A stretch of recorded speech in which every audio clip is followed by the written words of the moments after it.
Hello everyone, and welcome to our sleep lecture channel. Today we're diving deep into the world of slumber. Have you ever wondered why we spend nearly a third of our lives with our eyes closed? It's not just about resting our tired bodies. Sleep is a fundamental, active process that's crucial for our physical and mental health.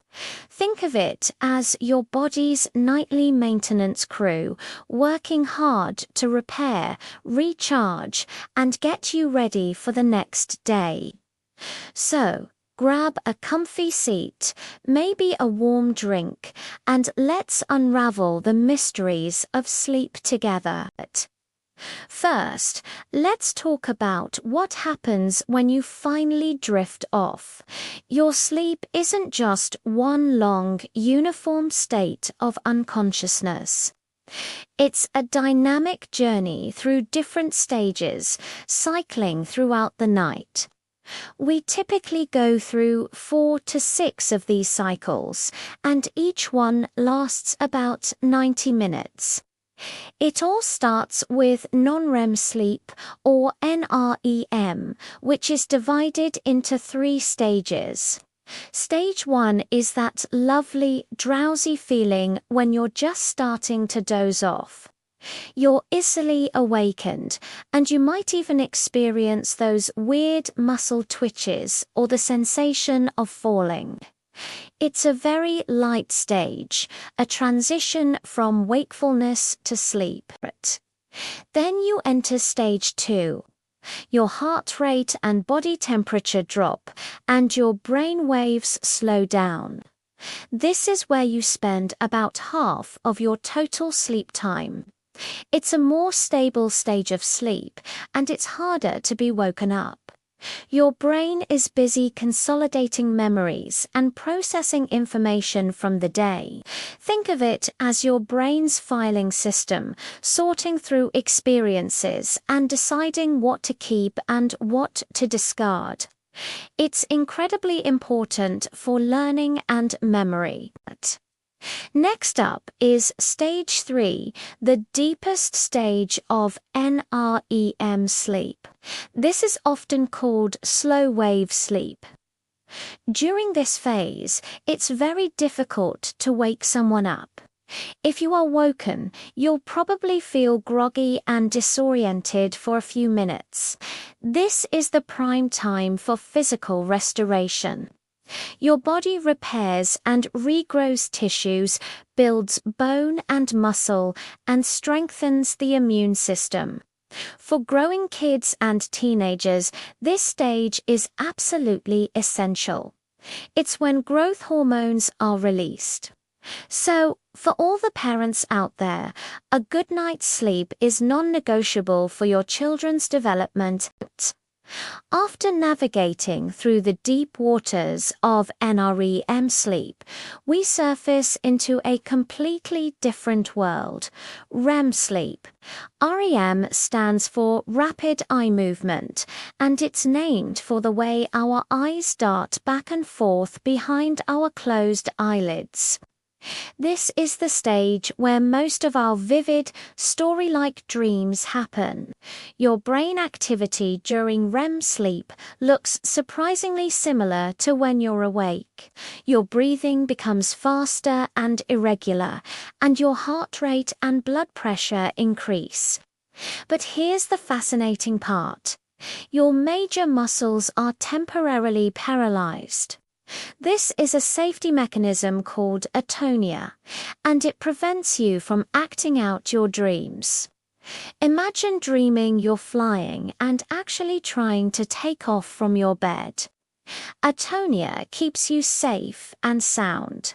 REM sleep is crucial for emotional regulation and memory consolidation, especially for complex skills and emotional memories. It helps you process the feelings and events of the day, which is why a good night's sleep can literally make you feel better about a stressful situation. As the night goes on, the time you spend in REM sleep gets longer, with the longest periods happening in the final hours before you wake up. This is why you often wake up remembering a dream.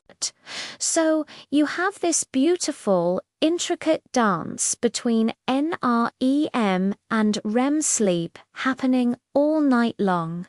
But what controls this dance? What tells your body it's time to sleep or wake up? There are two main systems at play: the circadian rhythm and sleep pressure. Your circadian rhythm is your internal 24-hour body clock. It's located in a part of your brain called the suprachiasmatic nucleus, or SEN for short. This master clock regulates your sleep-wake cycle, hormone release, body temperature, and many other bodily functions. The biggest influence on your circadian rhythm is light. When light enters your eyes, it signals to your brain that it's daytime, promoting wakefulness. When it gets dark, your brain gets the signal to produce melatonin, the hormone that makes you feel sleepy. This is why your screen time before bed is such a big deal. The blue light emitted from phones, tablets, and computers mimics daylight. It tricks your brain into thinking it's still daytime, which suppresses melatonin production and makes it harder to fall asleep. Creating a digital sunset by dimming the lights and putting away screens an hour or two before bed can work wonders for your sleep. The second system is sleep pressure or sleep drive. Think of it like a build-up of sleepiness. From the moment you wake up, a chemical called adenosine starts to accumulate in your brain. The longer you're awake, the more adenosine builds up and the sleepier you feel. When you sleep, your brain clears out this adenosine, so you wake up feeling refreshed. Caffeine works by blocking adenosine receptors in your brain. It doesn't get rid of the adenosine, it just prevents your brain from recognizing it. That's why when the caffeine wears off, all that built-up sleep pressure can hit you at once, and you feel a crash. A short nap can help clear some adenosine, which is why a 20-minute power nap can be so refreshing. But napping for too long, especially late in the day, can reduce your sleep pressure and make it harder to fall asleep at night. So, what can we do to improve our sleep? The key is good sleep hygiene. This just means creating habits and an environment that are conducive to sleeping well. First and foremost, consistency is king. Try to go to bed and wake up at the same time every day, even on weekends. This helps to regulate your body's internal clock and can improve the quality of your sleep. Your body loves routine. Next, create a relaxing bedtime ritual. This could be anything that signals to your body that it's time to wind down. Maybe it's reading a book, listening to calm music, taking a warm bath, or doing some light stretching. The warm bath is particularly effective because the subsequent drop in your body temperature mimics the natural temperature drop that occurs as you fall asleep, promoting drowsiness.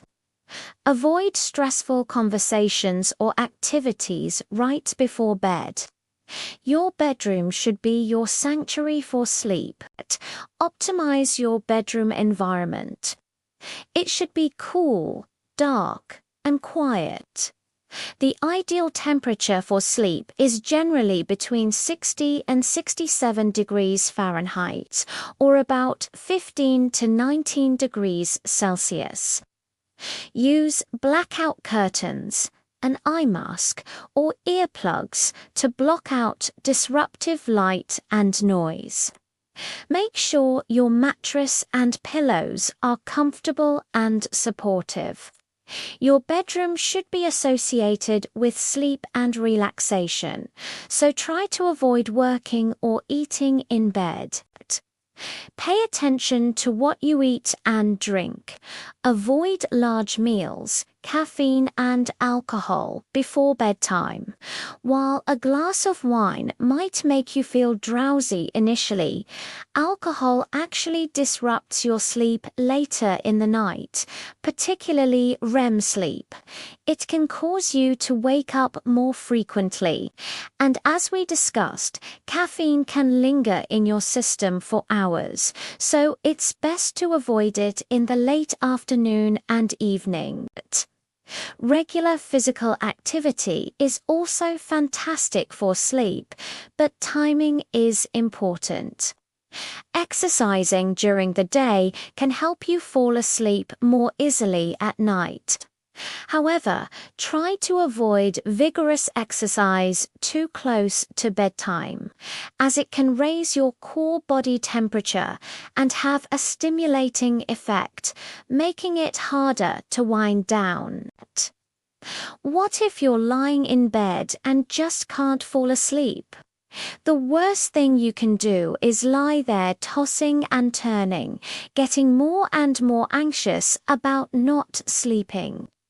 If you haven't fallen asleep after about 20 minutes, get out of bed.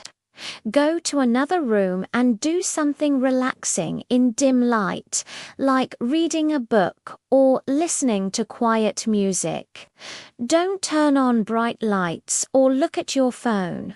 When you start to feel sleepy again, go back to bed.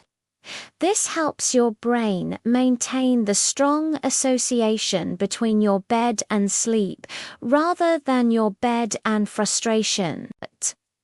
Finally, if you're consistently struggling with sleep, it might be a sign of an underlying sleep disorder like insomnia or sleep apnea. Don't hesitate to talk to a doctor or a sleep specialist.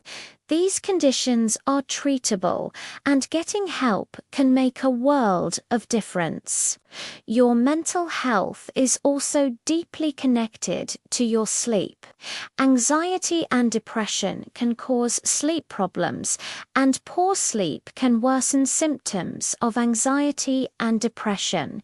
It's a vicious cycle. If you're struggling, seeking support from a mental health professional is a sign of strength. Remember, you're not alone, and help is available. Sleep isn't a luxury. It's a biological necessity. It impacts every aspect of our lives, from our mood and concentration to our immune system and long-term health.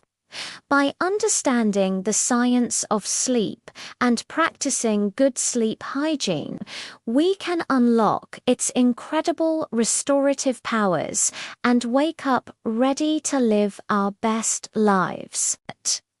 Thank you so much for joining me for this sleep lecture. I hope you've learned something new and feel inspired to prioritize your sleep.